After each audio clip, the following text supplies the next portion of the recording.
Hello and welcome to another episode of the LTA Report. LTA is back, kind of. The reason I say kind of is because I don't remember the last time something like this has happened where we had an opening weekend that fell so flat. And I know it's because of the format. We have a whole discussion on format. But yeah, just not seeing FlyQuest versus Cloud9 kind of sucked. Especially since it was such a hype. It wasn't like 2018 100 Thieves versus Team Liquid, like the fastest 3-0 that has ever been in history. Like it wasn't something like that. It was so close. It was like a EQ Jarvan EQ away from like being Cloud9 victory. It was like a different pick away from finishing it off in 4. Or it was. We want to see that matchup, especially since we heard so many things about Cloud9 doing well in scrims, and FlyQuest again almost beating an Asian team. It left a lot to be desired this weekend, especially since all the games were 2-0s. There were some close games, but all the games were 2-0s, like kind of expected. So I'm not sure what the format is trying to go with. I have some theories as to why, but we'll save that for the format discussion. Travis Gafford retired, and I know he said he might still come back and do some stuff. He's going to be active in his Discord, but Just gotta cut you off very quickly. Your mic sounds super loud. I don't know if that's on my super end or... loud. Okay, I'll just stay a little further away. Yeah. Because normally it sounds like crisp, but this one sounds like it's like bass boosted almost. Yeah, I think I was just like hugging the mic. Maybe that's why. Yeah. But yeah, Travis Gafford retires, and that is not a good sign for League of Legends. For North American League of Legends, there have been so many things that have been happening that are kind of like red flags of like, hey, we're going in the wrong direction. And Travis constantly arguing about the direction that League has been going in North America, and how, I mean, he has been the face of like content. Obviously, there's LFN, but that's more analytical. But just in general, of like, fan content. And the fact that he's been taking a step back, and whenever you look at his interviews, you look at his online league, like the engagement in North American League of Legends is just not there. And last year, he was very happy with the direction that Riot was going in, and you could even see like Split 2 or Summer Split. He was like kind of revitalized a little bit. He didn't go to MSI. Like there were certain things that you could tell he wasn't happy with, and it seemed like when Mark became commissioner and like they started doing pros, he was more excited that there was more engagement. And then this year, it just kind of crushed everything that we worked over like the past year. And I'm not surprised. I'm a little bit surprised that he didn't wait till the end of the year, but just the way it goes, like the content that's being made, it just in North American content, people just don't want. Like even for me, when I would post like an Immortals interview, it would like still get around 1,000 views. Now I can post a Team Liquid interview, and that might not even get 1,000 views. Like the amount of engagement is very, very different. Whereas the content, like it's still relatively the same. I mean, he's trying to improve his craft and whatnot. So the fact that he retires and just like, I'm just not passionate about something that's just not delivering. Something that's like kind of dying, and it's sad to see. One, like he's worked a lot in the scene, but two, it's another very big red flag when your biggest creators are all saying, hey, this isn't sustainable. That's not good. I think a big part of that is the LTA rebranding as well. Like, to be completely honest, if you think about from like a statistic point of view, like SEO point of view, it's just the LTA is not going to get the same amount of traction as you put LCS. In my recent TikToks, I've put LCS, and I'm not saying they've led to more views, but I know for a fact if I did LTA, hardly anyone is clicking on that. I know from working in like a publication, LTA traffic is on the floor. Like the amount, like it's so hard to search for LTA. Like even if you like in the UK, like before, I could search up the LCS and look up the schedule within like a second. I now have to scroll through everything or Wikipedia or something because I'm not using the Low Esports website. That's just a cesspool of garbage. So it's very difficult, and especially if someone like Travis where like the content is his livelihood, like the sponsors, the events, getting paid to go to events. Obviously, I think that started to like dry up, and I think with the LTA rebranding, it's kind of like a nail in the coffin for him, anyways.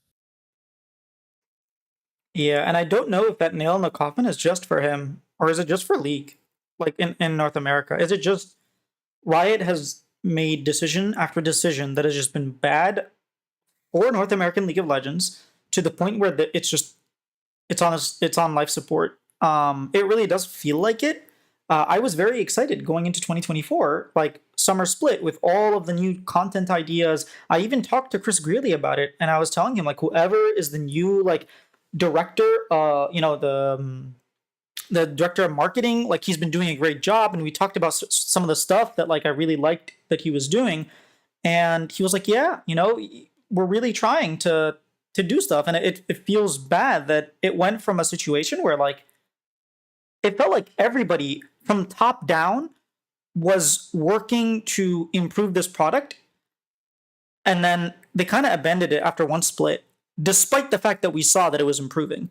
And the fan sentiment, like forget just viewership number, fan sentiment was at all-time high. People were so happy to watch League of Legends in North America, which is a feeling that we hadn't had in a long time. Now it feels the broadcast, honestly, the broadcast is a lot worse than last year. I don't know how many people actually watch like the in-between segments and like the pre-show and like it's so much worse. There's a lot less like things that go on.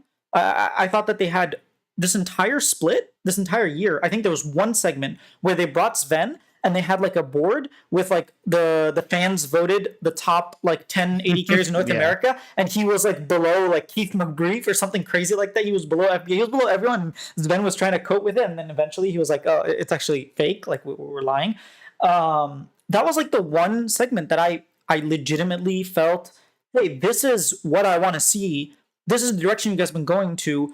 Whereas I can remember last year, like I could name 10 different clips of like even before Mark Z became like, are you better than Doublelift? Or catching up with Doublelift was hilarious. They had like a Mundo dodgeball where like you were actively like there was one person throwing stuff at you while you were playing Mundo Dodge. Like they had so many cool segments. Speedway. Yeah, Science Speedway. It just feels like the investment is not there. Also, the casting. Like while I'm very happy with how the casters have improved, there's a clear difference of like they're just reusing the analyst desk as casters, and it almost feels like we can't get away from it. I don't think they're bad. I just enjoy it more when the casters are casting and you're not using Azael. Like I don't want to hear Azael play by play and color cast. While I think he's doing phenomenal at play by play, I'm not saying he's bad. It's just like it's a reduction in force, so now you have to have the analyst desk also casting. It feels more budget. It feels more like It feels like shoestring. double duty. Yeah, it feels like double duty. Like it doesn't feel the same that it did last year. And I'm not blaming it on the casters. I'm just like they're doing what they can, right? I'm not blaming it on the analysts, like the staff.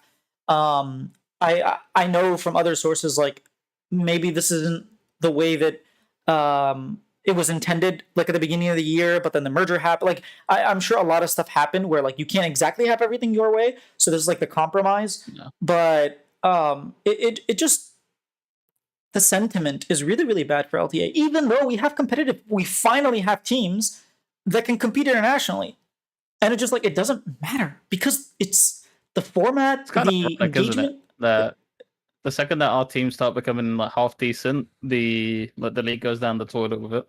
I feel so vindicated because so many people are like, just get better, bro. You guys haven't made it past semi-final. Like back in 2023, early 2024, you guys can't even make it out of groups. But like they just keep saying the same BS. The reason you guys don't have viewership is because you guys suck. And I'm like, Brazil has 3 times our viewership, but they don't have the what's it called? The international pedigree, nothing like that. And like, oh, but it's Brazil. The people care about the players and the teams. I'm like, why can't we do that? Why do we have to just win? And it's like, okay, we're winning now. Now what, huh? Where are the fans to watch when we're winning? Like, it's so stupid. But yeah, I don't know if NA is doomed or not, but it's a lot of bad signs. This year has been really bad for North American League. It's just been really bad. Yeah, like, and the thing is, like, you knew Travis was out even before he was out. Like, just the decline in content, the regurgitation of the same topic, and then followed up by like an end of year interview with Riot. Um, you just kind of knew like he was out. I would have thought he would have stuck around till North American Worlds next year, but He might come back for it. I think I that's guess what he when like said. He might just come back for that specifically. yeah, like in esports you're never retired. Like let's be completely honest with that. You're never out. So they will probably come back. Just like when you burn out, you burn out. Like it's completely understandable. But I made the decision: do I keep trying to be a journalist, or like after my like positions at Dot, etc., like ran its course, do I try and stay in the scene or not? And I decided like I'm just gonna hang it up. And obviously, I'm nowhere near the level of a Travis, like not even remotely close. It's gonna be interesting to see like how that void is like replaced. I don't think it will be. Like to be completely honest, I don't think anyone at the moment is like completely like close to him in terms of the like community pool that he has and like the respect gone from like the people in the scene. Yeah, I think the void needs to be filled with team content. Like it really just needs to be teams engaging with the fans. And I know we've been saying this since like 2013. Well, 2016. I feel like that's when engagement kind of fell off. Maybe franchising. Either way, like things need to improve on the team end because this is your $1 million investments, like millions and millions of dollars of investments that are just the league is going to die. And what are you going to have to show for it? It's going to be your fault. Like, yes, Riot primarily, but like you could have done so much more and you didn't. And you knew that you should because we've been yelling at the top of our lungs. And yeah, I know David was talking about like how no one individual creator can really fill in the shoes for Travis, but it has to be like a collaboration of a bunch of creators and really create that environment, bringing in all the communities and trying to like rally behind North America. It's just so hard to rally behind North America when the people that we're rallying behind are just making decisions that we hate over and over and over. It just it really is hard. We had like just think of last year, last summer, 2024 summer. There were multiple episodes where Jat would just sit down with a pro player, with two pro players, and have them like face to face. I think it was called like head on or something like that, where the entire thing was like a 20-minute banter session because they were about to play. There was the one with JoJo and like APA, and APA was like, "You haven't made it international since I've been here," and he was like, "That wasn't because of you; Yep. it was because I was inting." And like, there's so many clips. There was one with Inspired and Jensen after Jensen joined Dig, and Inspired was like, "You're a vegan. What do you want me to do? How can I play with a vegan? How can I win?" Like there were so many efforts that they tried to do to get more engagement that worked, and then they cut budgets on the thing that Yeah. works. And I don't see that getting better anytime soon, to be completely honest with you. Um I it's getting harder to like have faith that Riot have the intentions to make the league what it was. And like not even remote. And the thing is, they started to in 2024. A lot of people were saying this is the best I've felt about the LCS in a long time, and then They killed it. like They're like, it was in their "You feel last good about the split. LCS?" Yep. And the thing is, they didn't even keep anything like remotely. Like, if they were going to make like a break from the LCS, at least go gradually in terms of still keeping some of that content that you had from last year in. Like the only thing we've got is pros, and the viewership on that's abysmal now. Like the dives completely fell off. I think that needs a complete revamp of who the analysts are for next year. I don't think it'll matter. I think unless the direct, like, if people aren't watching It feels League, they're not going to corporate watch the as well. dive. What? And like the dive feels more corporate now than like before.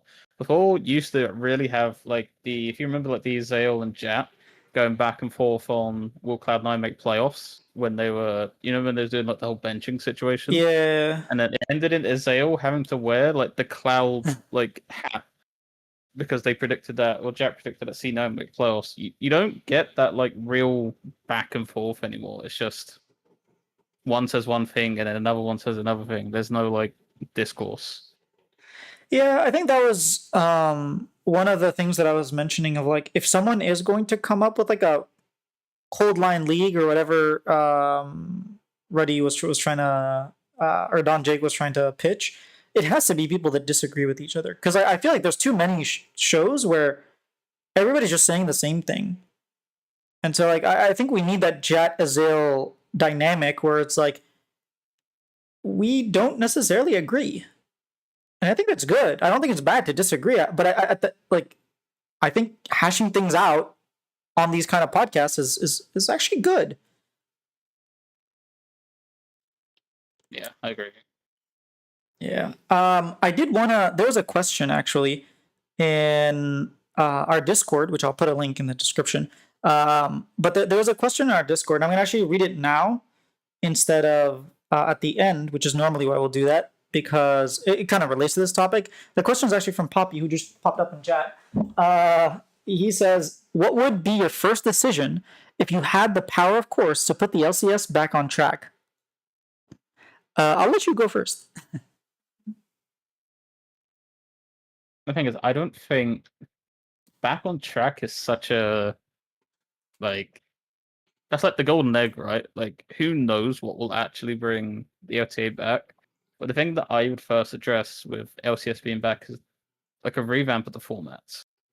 Um, I would make them consistent across each split. Um, you'd have to vary it for time constraints because in a couple like the split 1 and split 3, you have to have a shorter split because EWC break and like of how short like the time is between split 1 and first stand.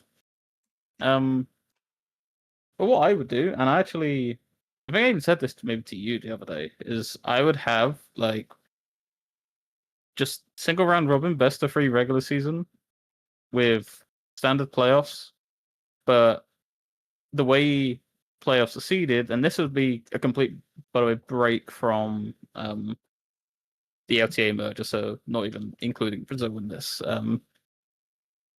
is to have look best of 3 regular season, single round robin on weekends, but during the week you have a single elimination best of 1 playoffs.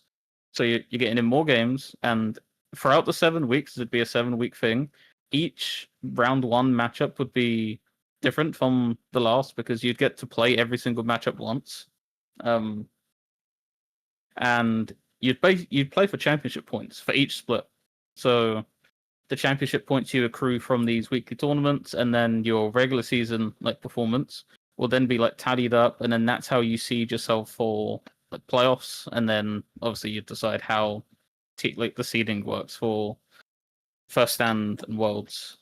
I think like while best of ones aren't the best, it provides you with more games. It gives you because let's be honest, like what value really is some of these LTA teams having in scrims anyways? Like just give them like competitive games. I'm not buying that teams are really improving in like scrims. Like 100 Thieves had what over a month off, and like you saw their performance in week 1. So like you don't really know if half these teams are actually even improving in scrims. So you may as well just have the stage games and give the fans like something to watch, right? Mm-hmm.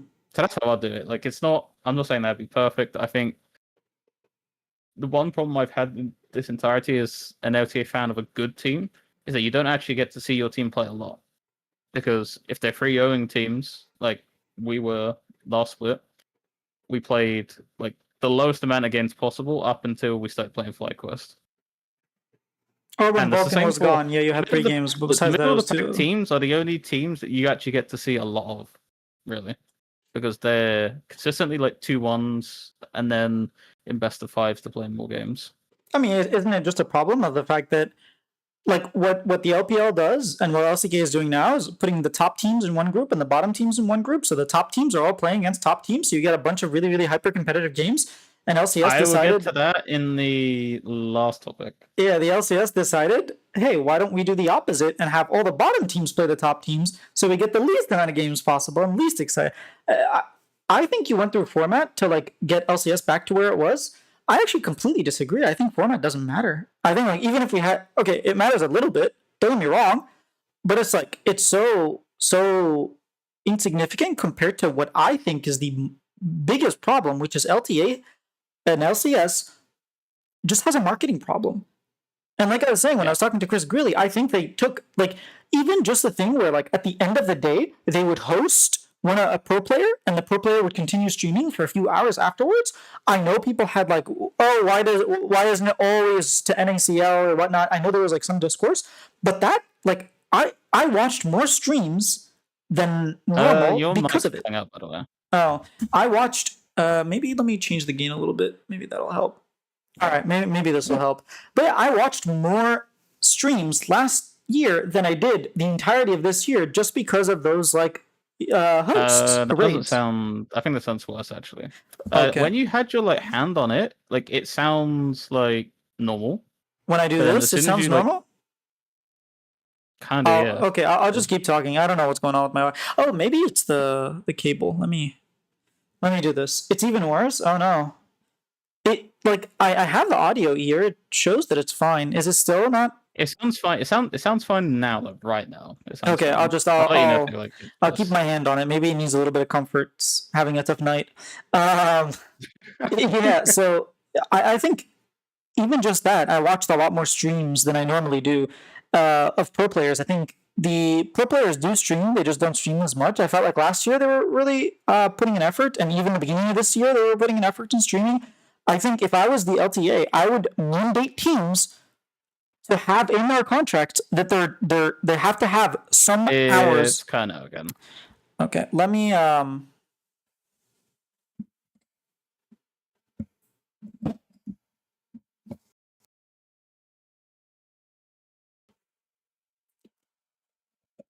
Because like it's hard to All right. explain, but it kind of Is sounds this- like your base. Hello. Yeah, hello. Is this any better? I wouldn't touch it for now. Like in terms of hold it, I'd see like if you just Okay. leave it in where it is. I'll and just then leave it like talk, this.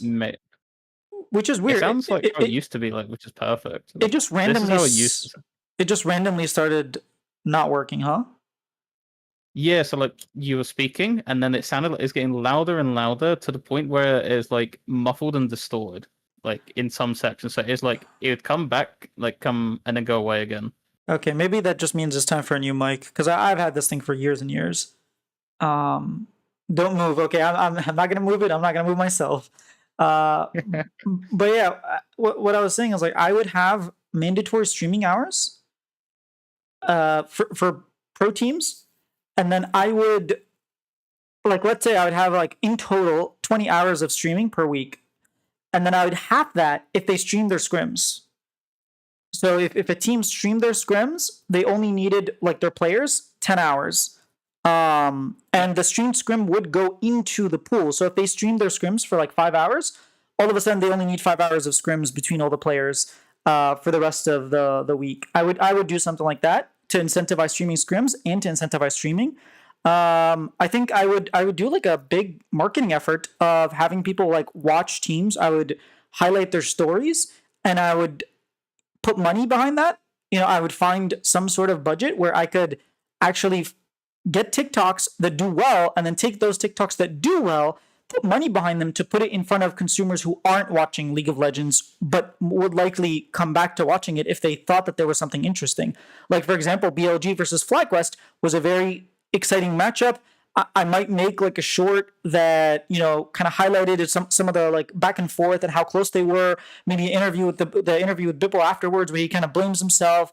And then like, you know, when FlyQuest eventually played Cloud9, I could use that and be like FlyQuest trying to redeem themselves in NA, something like that. I would heavily lean into short form content and then take that short form content and try to use that to push people into like reigniting them watching LCS. That alongside streams I know that Riot at some point was trying. I don't know if it happened or not, but Riot was trying to incentivize. Well, I know that it happened because they announced it publicly, where they said engagement is going to be something that they keep track of. So teams had to tweet or put out videos at a certain frequency, and if you don't, I think there was some sort of fine or so. I don't know what the punishment was, but that didn't seem to go anywhere. I would be stricter with saying, hey, teams, you need to be producing, you need players in your content or assigned content creator in your content.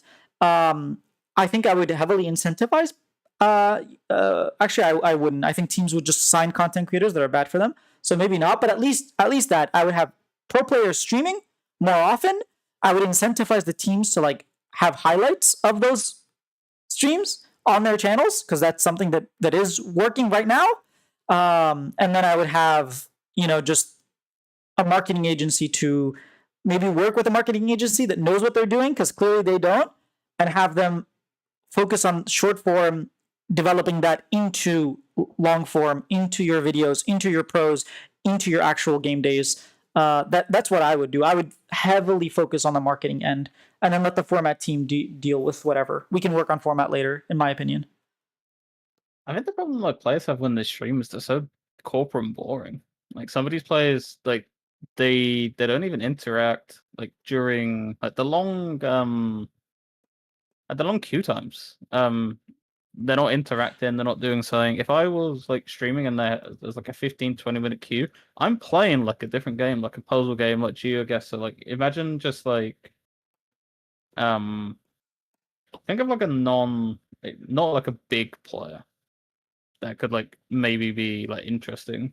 I mean, Saint streams pretty consistently, Right. so But you can like use him as an imagine example. like just like hypothetically like him doing GeoGuessr, get an editor, like hire an editor. Because I know different game, but Oxy for Cloud9's Valorant team, he has his own editor for TikToks, and he has like 200k followers on TikTok.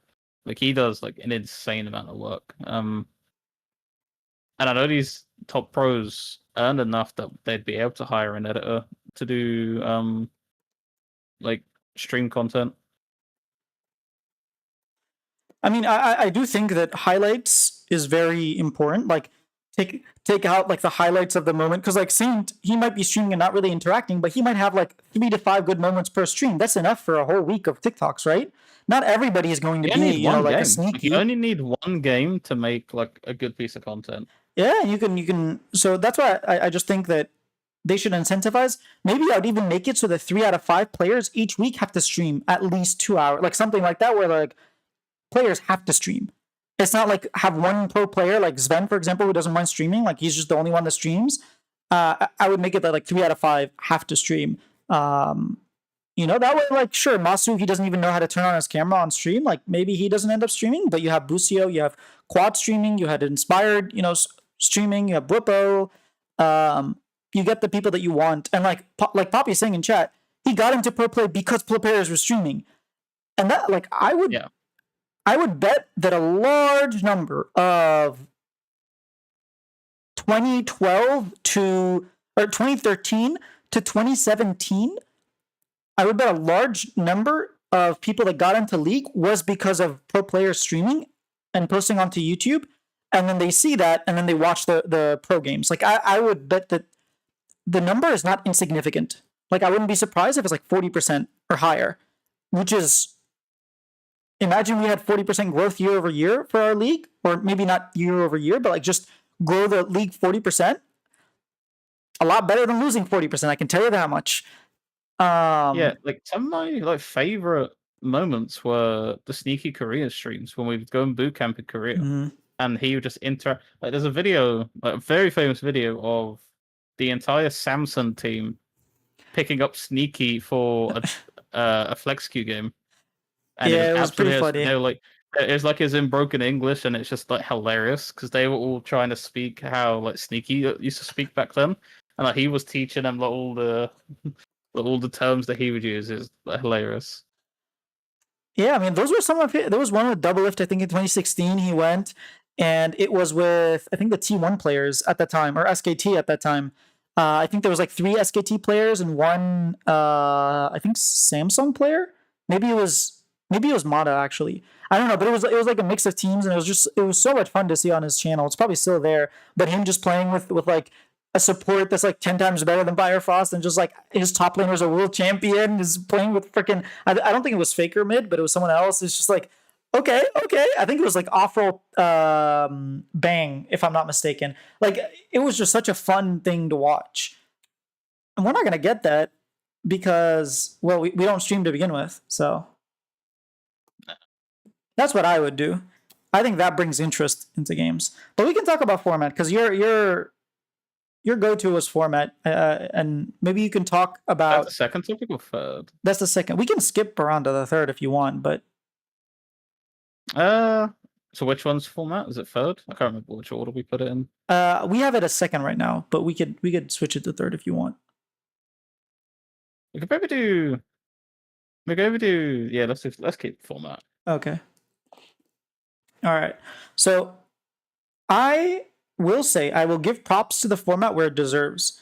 I thought the way they had the banner choosing was so much fun. Oh, like that banter good. was so especially good. because I'm rewatching Game of Thrones right now. It clicks. Like it felt like it's part of that universe. It's so cool. Yeah, I thought it was so much fun. I had very low hopes. Sorry, not high hopes. I had low hopes, but I was like, dude, you could do such cool things with this. Please, please, like, don't make it be like, oh, we pick him. Okay, move on. And I even went back to like the split 1. You had to also kind of pick your opponents. And I was like, if they just do something like that, that was already fun. Just do something like that. You don't have to go like crazy. You already have a format that worked. But I thought they knocked it out of the park. I thought the music that they had, the background, that like it gave chills. And then I thought just the banter, XU was like a great pick. Whoever picked the leaders did a great job. I thought XU was someone who like will talk smack. Fudge like trying to fight back and be like, well, we're kind of getting destroyed. Every day is a horror at Shopify. So like, I don't really remember you guys beat us. They beat us. Everybody beat us. So who cares? We're still going to beat y'all. I thought that was really funny. Jack and being super respectful. He was like, I don't want to mess anything up and get fined or something. Like, was hilarious. As an owner, what can he really do? He can't just sit there talking shit. I respect Isles so much. I think Dignitas is a great team, and I think it's going to be a very competitive match. And then when he was like, yo, Jack, what do you think Blabber would say? He's like, I have no idea what Blabber would say. I just know that he would say thank you to all the fans. It's like, oh, come on, man. Blabber would be like, bro, it's going to be so easy. So easy to... Exactly. Like, easy to... thank you, next. And I thought they did a great job. Besides that, I thought the format sucks. I was gonna say that's where the good parts end. That's where the good parts end. I'll go first because I think you went first on the Poppy question. I think the problem with the format, I actually disagree with you that we should have consistent formats. I think the format that you suggested is not bad. I'm not gonna say like, oh, I hate it. My issue is one, the format's too complicated. Any time where you have pro players week 1, oh, actually pro players are another thing, whatever. Any time where you have people who've been watching the league for so long, like who are completely invested, have no idea how are still confused about how the format works. Myself, David Shynock, like it just, what's up? I said we still are. We're still like sitting here like working out all the math for it. Yeah, it's not a good sign. The same thing applies for just, I don't know why you want bad games at the beginning of your split. I think my guess is that Riot looked at historical data. Week 1, you get a huge spike and then you start trending downwards. And they're like, how do we reverse that? How do we just like start off and then go up instead of going down? And like, well, if you have bad matchups and slowly get better matchups, viewership should slowly increase. Maybe that was something they talk about. Maybe it's not. I just like, that's my best guess of why they would do something like that. I just think it's ridiculous that the first 3 weeks, like the loser of 4th, 5th game is completely and entirely screwed. Because guess what?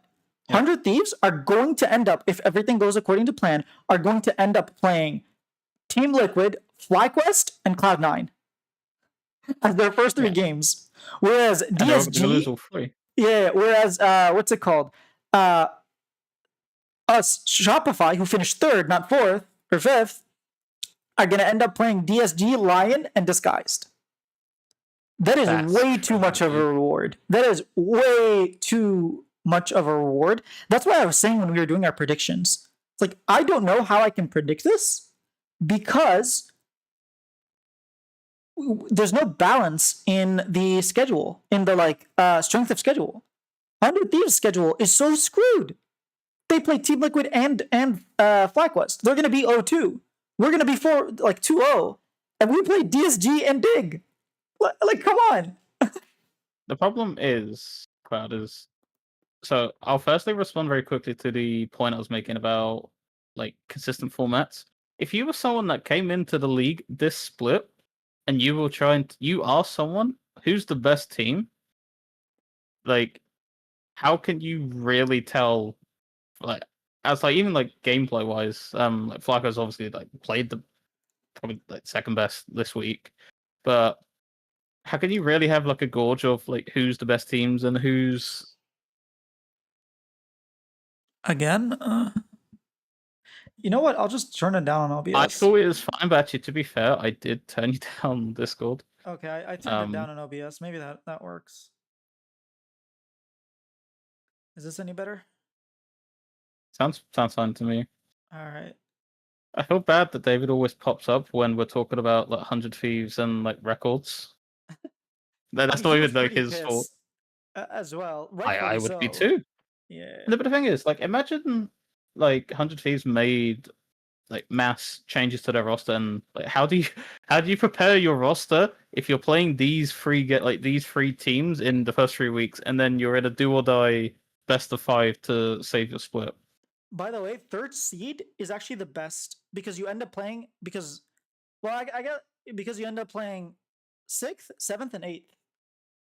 Pretty Because much. we played Lion, who may have been a challenge with Zamudo, probably still not.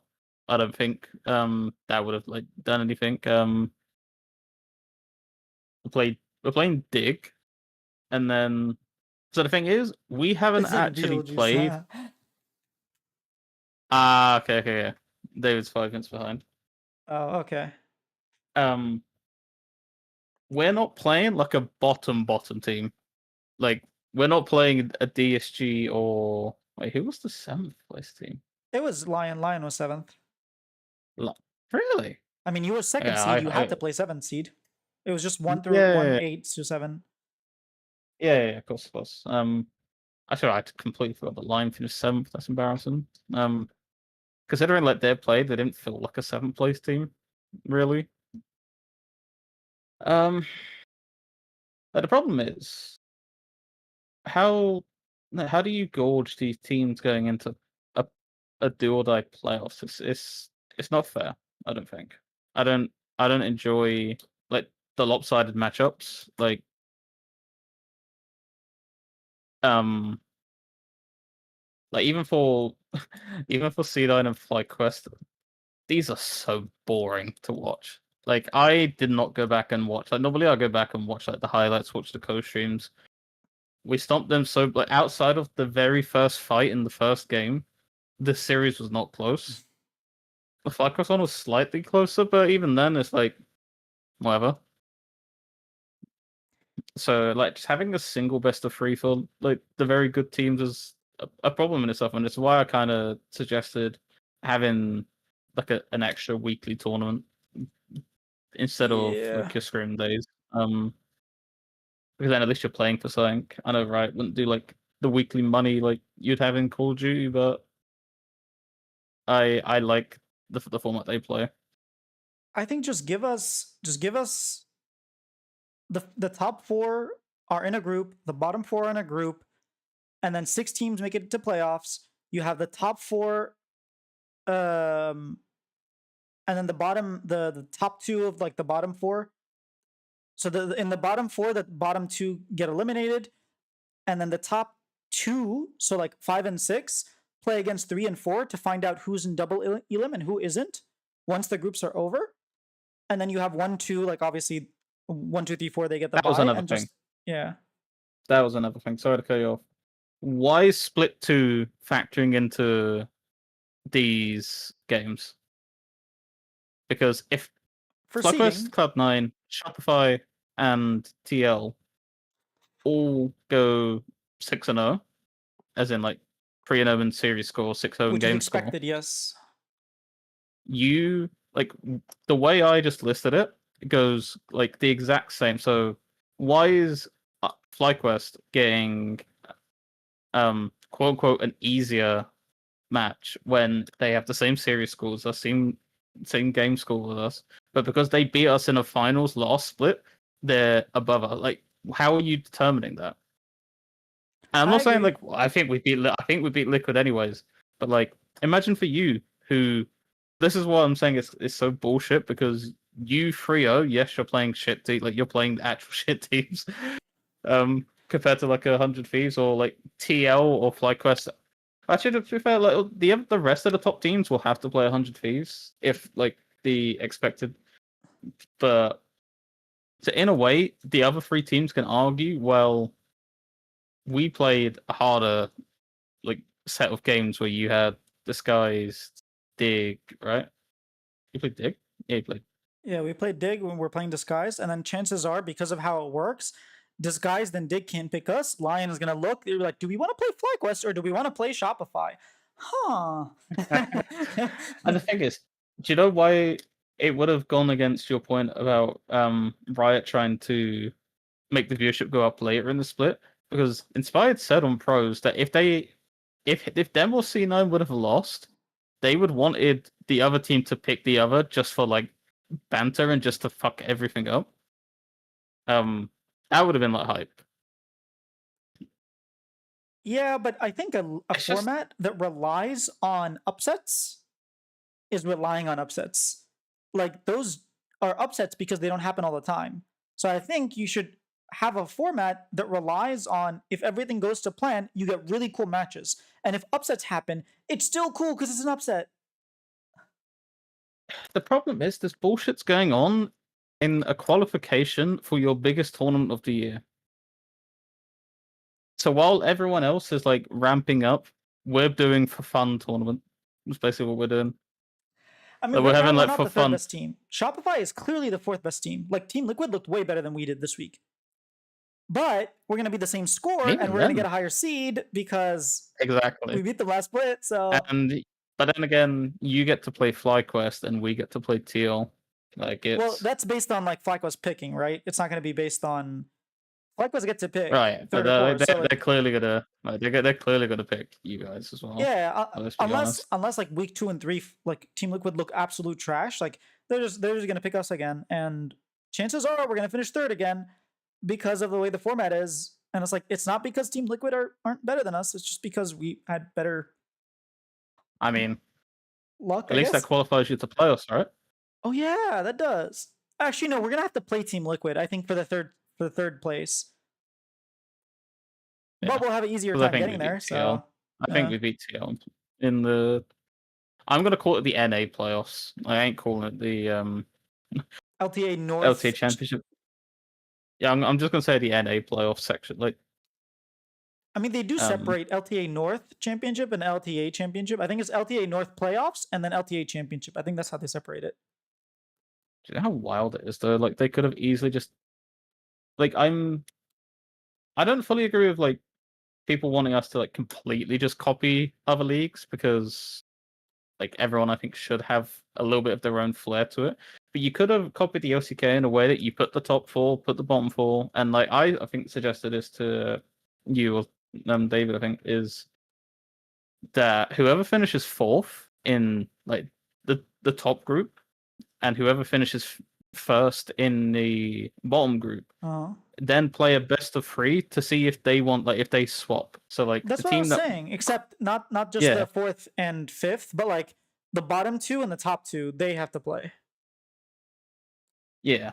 I was thinking just the fourth and fifth because I think like if you're top three, you're kind of like you're already proven that you're like if you're in In that a top 10 group already, team league, sure, but in a 8 team league, that just means you're better than 3 teams. Like You were better than Mm, one team in your group. That's all it means. It just means you won the best of three. Like that's it.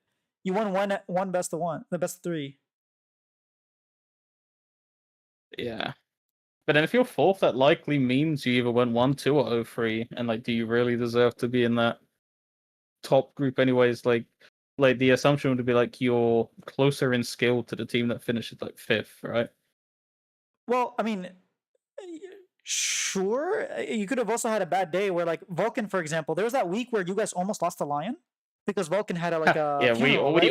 we almost started off in lower bracket because of the whole like Vulcan personal matters week. Yeah. So like it could happen where something happens. Like, Or we just do a regular season. I mean, look, again, I'm down for different formats. I'm down for group formats. I'm down for a lot of things. Like, that's fine. I just don't like it when the format doesn't give us good games.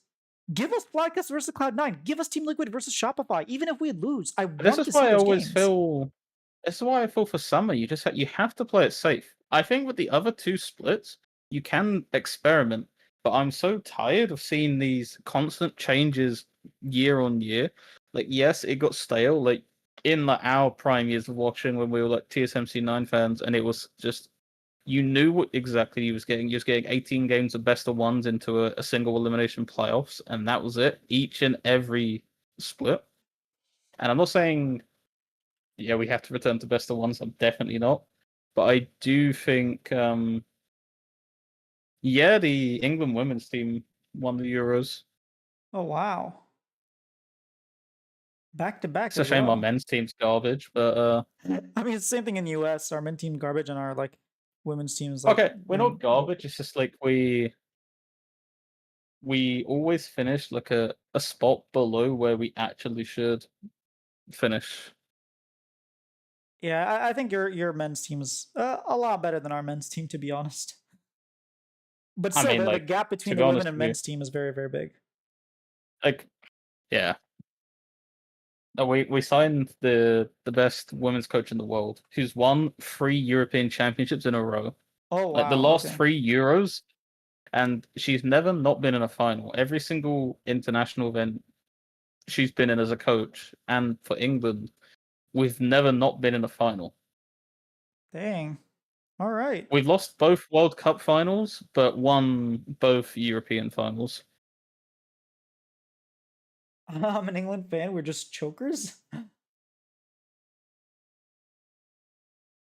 But yeah, back to the topic again. I agree with you that some formats are like bad and consistency is nice, but when the global ecosystem is like consistently changing and you have to change your formats because You now do we're have to adding change, I international agree. events, like I'm okay with you experimenting. I'm not against it, but It just just always feels that our format is the worst of the four that are.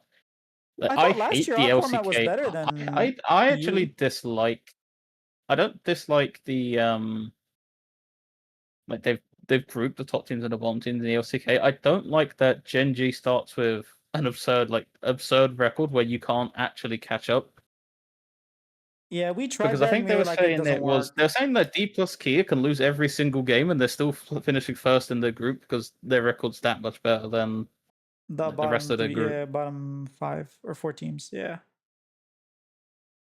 Yeah, I mean, So I think I think experimentation is fine, but the format has to give us good games. It can't not like we can't not have FlyQuest versus C9 in the first 3 weeks. We're going to have only one good series in the first 3 weeks because 100 Thieves versus FlyQuest and Cloud9. I'm sorry, David, but like they're gonna get crushed. The only like technically close one that on in theory is 100 Thieves versus Team Liquid, and unfortunately it was a I was 2-0. about to say that. But That was like the only one that's like half decent one in matchup in this the first entire three week. weeks. Yep. What are we doing? And then we're into playoffs. Yep. I don't know. I'm not a fan of this. I'm a fan of the idea. If they reversed it and they made it so like the immediately just top four, bottom four, and then the bottom like FlyQuest got to, not FlyQuest, Shopify, Team Liquid was fourth. Team Liquid got to pick between us and Cloud9 and FlyQuest, and you did it like two groups, and then the lower one gets to pick, and then obviously like let's say we lose next week, we get to pick between FlyQuest and Cloud. I think that would be better than having 8 teams and then having like the bottom teams always playing. I think you would pretty much guarantee FlyQuest versus Cloud9 in week 1, and then you'd guarantee FlyQuest and Cloud9 playing a top 4 team the first 3 weeks and getting their hot matches out of the way. And if they win, guess what? They get a bye. If they lose, guess what? They're still in the top because they're playing against the better teams, and you're rewarding them for playing against them. So that's just how I see it. I just prefer even competition. Like I prefer everyone playing everyone. I don't enjoy. Like, why should we benefit because we were a top team last split, and why should DSG be absolutely screwed over because they're like not very good team? Well, because it's not being absolutely screwed over. It's actually like not that bad if you think about it. Because like, would DSG rather play Team Liquid, FlyQuest, and Shopify, or would they rather play Dignitas Lions and 100 Thieves? I'm pretty sure they'd rather play the other one. Well, to be fair, DSG have played 2 of the top 3 teams from last split. They're going to be playing 2 of the top 3 from last split. They played FlyQuest and then they're playing you, Yeah, which so is I think if you watch the LPL, the format allows the bottom team, like EDG for example, if it was a full 16 team roster, 14 teams playing against each other, EDG would have a much worse record, but they're 4-0 because they're beating up on the worst teams and kind of proving that they can maybe challenge an NIP or an FPX or whoever ends up being on the bottom of that top, like the top group. And I just think it gives us better matches, like more even matches, more hype matches, and maybe it works a little bit better when you have 16 teams rather than 8. But this format ain't it. Yeah. This format ain't it. Yeah, I agree. Do you know what would have been actually thinking about it now? What would have been a really interesting thing? You know how we were saying I was suggesting before, like the 5th place team plays 4th? Yeah. What made it really interesting is if the 5th place team or the top team from the second, like the worst group, gets to choose their opponent, and whatever team, if they beat them, they take their seed in playoffs. So like it's yes, competitive like integrity, like it, but do you know how insane it would be? Like you either say to yourself, right, do I pick Team Liquid and try and just secure my upper bracket? Or do I choose a FlyQuest and C9 and I try and secure like 5th seed is locked, but do I try and like basically go for like double or nothing and try and get like a 1st or 2nd seed in playoffs? I think that format would be extremely hype when it hits, but I think the likelihood of hitting is very low. And like I was saying earlier, I would rather a format that gives us consistently better games, rather than a format that depends on upsets and like a team. Like let's say 100 Thieves are playing like gods, and they're like, you know what, we can beat FlyQuest. We beat you in split 1. We beat you in split 2, split 1 twice. We can do it again. Sure, maybe that happens, but like, I would rely on a format that doesn't This rely would be a on good split 1 format. I think this would be an interesting split 1 format, not split 3 when we're trying to determine which is the best teams we're going to send to again compete against LTA South, who are actually apparently I haven't checked. Apparently they're getting like the top teams face each other. I honestly Or I like can't. I didn't watch. there's better matchups. I didn't watch last week, so I have no idea. I only watched. Yeah. Maybe they had an upset, and then Riot's gonna look at that. It's like that's what's supposed to happen. It's like, why are we relying on upsets when it works? It works, but any format where you have upsets is gonna be awesome. That's my thing. So, I mean, we can move on to just. I guess we kind of discussed a little bit about what happened in week 1, maybe our predictions for week 2. But yeah, you can go first on this one. We're just gonna go like series by series. Up to you if you just want to group them up. If you like, whatever. We can talk about the teams like kind of a little bit about last week. while previewing the series from this week. We can start with 100 Thieves Fly. What a fucking mess. Like, in a way, like, I just feel bad. In a way, I feel like when it rains, it pours for 100 Thieves fans. Their team's leaving. They don't give a shit. Like, management don't give a shit. And now they have to face the three best teams in the league and then get bonked out. They played disgustingly bad. I think that's like one of the worst series I've played. I've seen FBI play like the anti-casual meme. That's gonna Dude, stick with them there's now. something going on with 100 If Thieves. Like, the even, environment must be complete trash for the players to be playing like that. yeah, like you can't even compare them to Lost Fit. They just look significant. And I don't even think Team Liquid looked amazing in game one. They looked.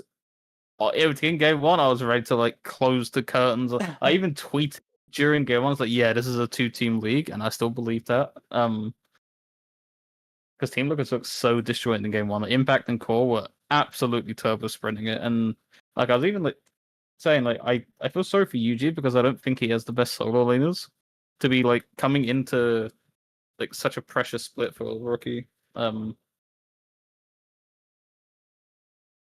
I mean, like, how can you even judge Fly as well? This is what I think the problem with the format is we don't even know what level these top teams are playing at because they're playing against garbage teams.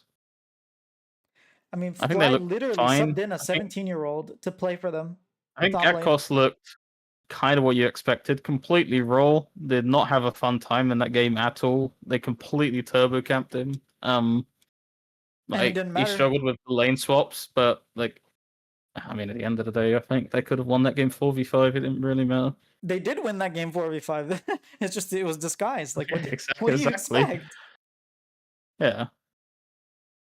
Um, I thought Disguised in game one looked a little better than what they have. It's just like you're playing FlyQuest, so what can you really take from that? Yeah. It, Do you want to start with TL Lion? honestly, I'm just gonna group all of them and be like, it's gonna be 2-0s. The higher seed is gonna win 2-0. Like, it's just, I'm not excited for any of the matchups. I'm excited for Shopify to play. Don't get me wrong, I want to see my team play. But like, these are all just gonna be swift 2-0s, right? Like, every game is gonna finish in under 28 minutes. I don't see any like close games like 100 Thieves versus Fly that we could be like excited for. It's gonna be a stomp all around. Probably worse than week one. What do you Probably. think?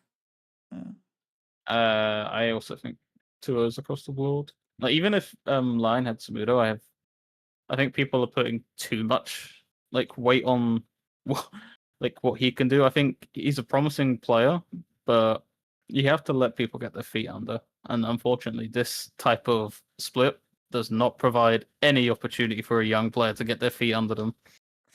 If Surdy, So this is what I've been saying. If Surdy wasn't able to carry Dig, Zamudo ain't gonna be carrying Lion. Like, don't expect magic to happen.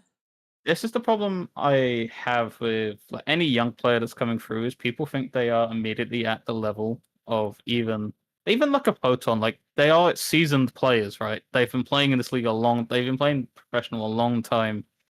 And even they're gonna struggle, right? I think he looked okay. I mean the problem is he's going up against, in my opinion, the best top laner in the league. Yeah. Um like on C9 very quickly, I don't know how Loki did not get player of the week. Is absolutely absurd. They Who get got Yon. it? They gave Yon player of the week. I mean, Yon kind of. Okay, Yon had a more difficult He opponent and had he got a 40 smurf. KDA. He had a What? 40 KDA. Dude, Look, he had a you were playing 10 a plus team that kill had a game. sub. You were playing the seventh. Like, again, the strength of schedule matters, I think. Like, you're playing against an LA team, man.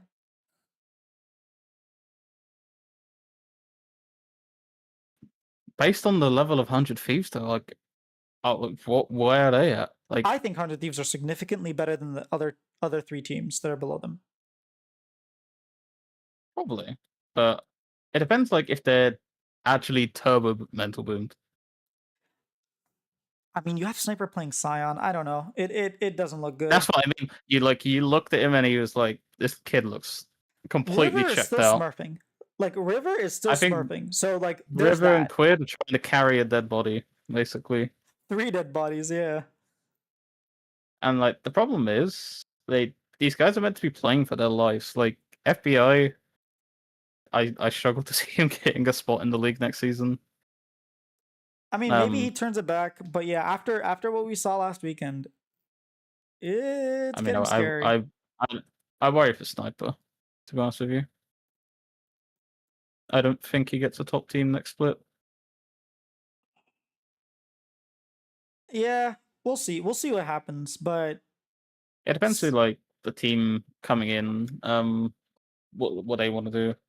I mean, look, Sniper's gonna look bad because he's gonna play against Thanatos and Buppo next. Like,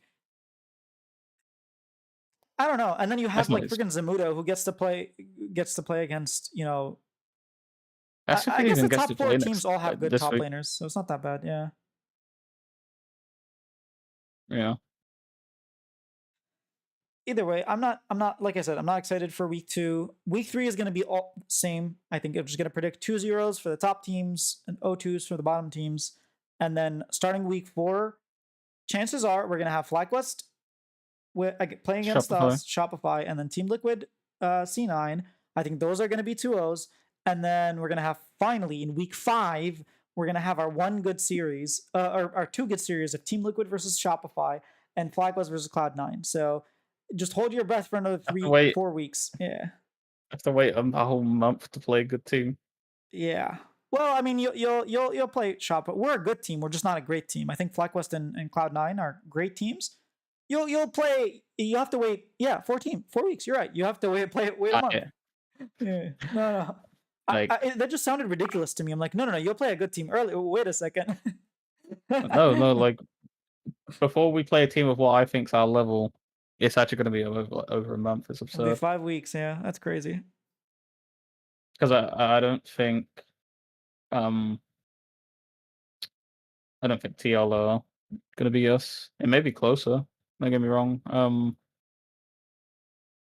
It's just the Sunderland still don't look great, and that's what worries me for them. And Corden looked amazing. Yon's still Yon, right? Like he was never the problem, even when they were like last split. I just think we're just a cut above everyone not named FlyQuest. Hopefully, you'll get to prove it. I'm not disagreeing with you. It's just you would want to prove it on stage, you know. But yeah, I we mean, can. Go on. Sorry. And then I don't know. We do have one more question for Q&A. The question's from Beans. He says, worst player who's won Worlds 2015 or later? Immediately my mind goes to Duke because he was pretty bad. The thing is, a lot of players when they won Worlds were really good, but now they could be later on. Like Ghost, for example, was like what the team needed. I was about to say Ghost has probably the biggest fall off of like the. Oh no! Fall off Barrel or Pioshik. Like those two had way bigger fall offs in my opinion.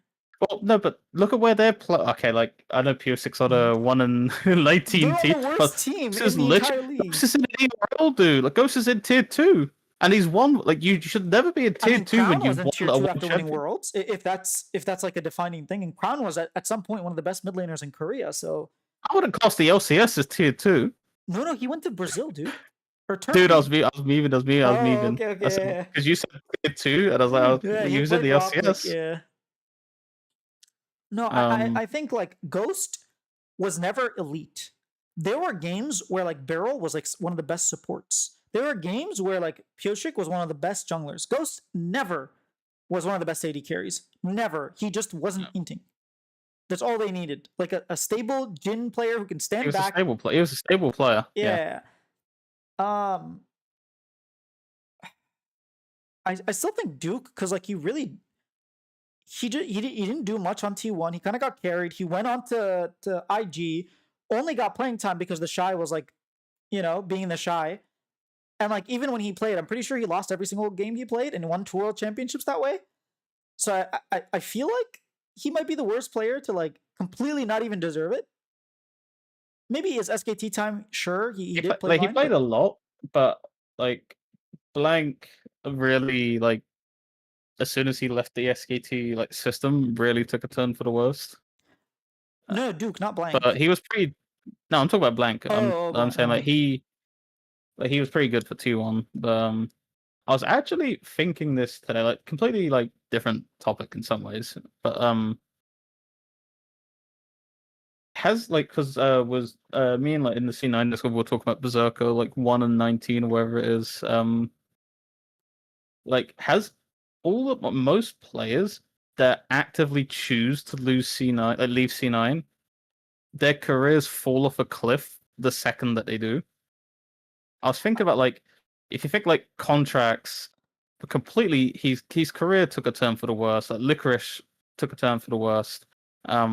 Jensen the second time round, he could have stayed for money. Like he could have stayed. Sorry, on like we wanted to keep him after we won our championship in 2022, and we would have won it. He would have been another champion in 2023, and then he didn't. Went to Dig, and Dig happened. He did end up back on FlyQuest. Who else? I mean, look, Obviously, Berserker Impact. chose to. I think No, I'm saying Impact like and what's his name? Impact and Jensen are like the biggest ones. Ray also left and had like a little bit of success in LPL, but then like kind of crashed out. I Um, think it's like 50-50 on like. Vulcan had pretty good. Like he won on EG, obviously. I think we Uh, let him. I think we decided to move on from Vulcan and after the 2020 season. he was still there 2021. Yeah, no, sorry, after the 2021 because him and Sven did not get along. Yeah, Perks was a disaster. Like Perks came back to EU and couldn't win a single thing. Uh, See, like it's kind of like 50-50. Like your career either turns like you win everything after you leave, or yeah, you go on a complete downfall. There's no like middle tier player. yeah, but I Um, think to Bean's question, I'm taking it as like who's the worst person that won, not who won and then became bad. Because there are players who are good and then like when they won, like Crown, and then just weren't good afterwards. And I think it's just Duke. I think Duke was the worst person to win, or Ghost. It's one of those two. Um, I think I was gonna suggest Ghost. I think 2018 all the players were good. 2019 was FPX. I think all those players were good. 2020 was the Ghost year. That one. Ghost Barrel, right? Showmaker, Canyon, Nuguri. And then 2021 was EDG. I think all those players are phenomenal, like Viper. 2022 was the Yep. DRX players. Again, Barrel, Pioshik, Zeka, obviously multiple time champion now. And even Kingen was like pretty good. Then you have 2023, all the I mean, 2023, 2024 is just T1 players. I think they're all really, really good. So I think 2015 and after would have to be. I feel like it's just Duke. It could be maybe Ghost is the safe answer, but I'm gonna go Duke because I really think that guy was just overrated, and he really did nothing for T1. He was just stable. That's all he was, and I think Ghost at least was better than Duke was.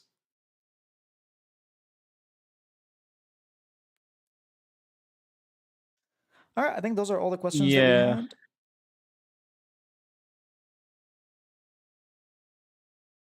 yeah. That's all the questions. Anything else you want to shout out? Obviously, shout out to our Discord. I'll put a link in the description. As soon as this episode's over, shout out to Uh, our new channel where we're going to be uploading and streaming all yes, of that's what I was these. about to Starting next week, I'm actually going to have a banner being like, if you're watching this here, go watch it over there. say. Because we do want to like solidify all of the podcast content onto one place instead of just having it on my channel where I have a bunch of other stuff that's going on. So yeah, make sure to follow that channel. I'll put the link in the description as well. Shout out, I have a UG interview that's coming out tomorrow. Shout out to that. Shout out to Shopify because they had a pretty good video that came out. Still waiting for their content this week. I think they had a couple tweets, but that like kind of took precedent over content because they were like kind of sad announcements. But I think they have some stuff coming out. Yeah, I think that's all the shout outs for me. What I want to shout out? Shout out to the C9 pod. Like that's returned weekly. pretty quick. The only like the problem they had is that they recorded it immediately following their series on Saturday, so they they were predicting the next day series, but they released it on Monday. Which to be fair, like very quick turnaround. So not too fast, but problem with this format because they were all predicting that they were playing DSG, and then they actually played Dig. I don't know how, like where they mapped that, They but didn't know that they didn't know that DSG get to pick first. yeah, They thought it was based which on is game another problem time. with the format. Yeah, but it Yeah, was just DSG gets to pick first. there you go.